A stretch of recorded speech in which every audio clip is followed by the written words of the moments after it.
Right, I thought I'd just give you a bit of insight into some of the books that I've read over the years, and some I'm reading again because I don't know about you, but I have a kind of tendency to, if it's a good book, I'll keep it obviously, and I'll read it more than once. I may not read it for years, but then I'll read it again. So, what obviously I do now, especially at night, to break the ice from the news and watching too much television or making videos, I read and read whatever I can get my hands on. Some old favourites of mine that I've got here, which are basically books I've kept because I've enjoyed them and I've read them many times.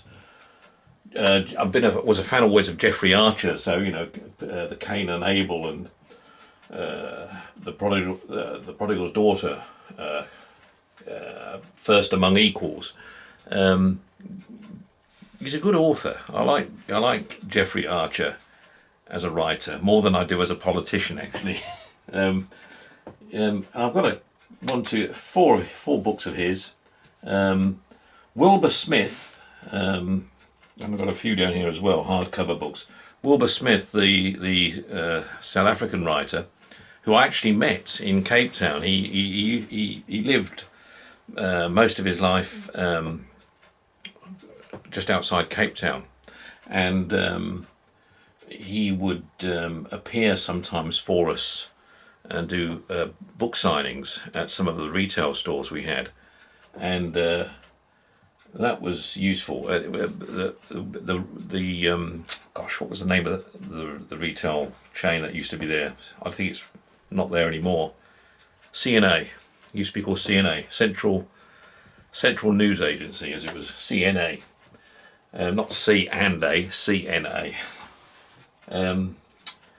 So yeah, Wilbur Smith, he sort of followed a trend with his books. All sort of were about, to a large extent, not all of them, most of them were about Africa and about particular families in Africa that came from Europe, from the UK, and went and settled there, and there tells the story of their lives in Africa, in some cases, or in many cases. It's a build of that sort of adventure African stories.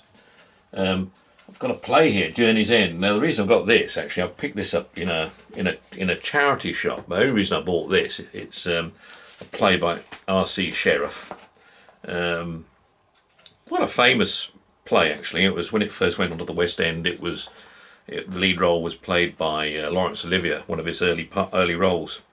It's a story of it takes place in the trenches in the First World War. And it's it's about a group of young officers with a captain in the trenches, talking life generally, and going out and doing their patrols and coming back and talking. It's quite a heavy drama play, and it ends in tragedy, basically. And the only reason I've kept it is because I actually did that play at school, boarding school, many years ago at Lindisfarne College. Then I've also got books here with Michael Palin. Michael Palin, as some of you know, was part of Monty Python's Flying Circus. As you know, he's a comedian. He was in A Fish Called Wanda, but he's a journalist and a writer as well. Well educated guy. I'm sure you've seen some of his documentaries on his travel to various parts of the world, and I've enjoyed him, so I've kept his books. This book up here on medicines is actually a book my mother was a nurse in the West, so she always used to like reading about every single medicine, and I just actually inherited that book. So it's not so much when I read, but sometimes it's a good reference for something or other. John Simpson. Again, excellent reporter, journalist for the Times. He interviewed a lot of people like Saddam Hussein, who he knew very well. I've got a couple of his books that were passed on to me by my father, actually, and this is one of them.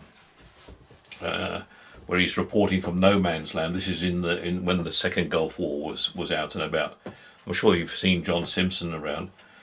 Then this is another book that was passed on to me by my father. In fact, these next two are about the Middle East. And these books were bought, basically, my father bought them for his own knowledge when I went to live in the Middle East, went to work and live in the Middle East. So they are good reference books, actually, for the Middle East. Here's another one at the time. Yeah, here we have, again, it's a reference book, Webster's Concise World Atlas. It's a small one. And we got, I think, a book on Poland, which I've told you about before. Again, this is a book my father bought when I was in Poland for a year. And he used to buy books of wherever I was going. And then I've ended up now with all of these. So that goes in there. Then we've got a book here on the Philippines. Not many books on the Philippines. This is a travel guide on the Philippines, and again, it's a useful book. It comes with a map. I've read it many times, and obviously when I've travelled in the Philippines, I've had it with me. In fact, I bought this in the Philippines. There are probably a few better books around now. Then we've got this is again another one of my father's. This is his pocket guide to Cape Town. Bought in the 1980s. And he bought it with the reference to getting his knowledge right in when he was out there in South Africa visiting us when we lived out in Cape Town. Here's a book that's quite amusing. This is Churchill's Wit. It's basically a book that was of collective slogans and speeches and comments and remarks that Churchill made in his life to actually, well, it's just stuff that was put together with Churchill's family endorsing it, and it's quite a useful book to read. I've lent this out to quite a few people over the years. Then we've got a book of, again, this is a book that my dad had, Rugby's Strangest Matches. And it's a book it's on rugby enthusiasts, being a rugby enthusiast, which he was, as I am.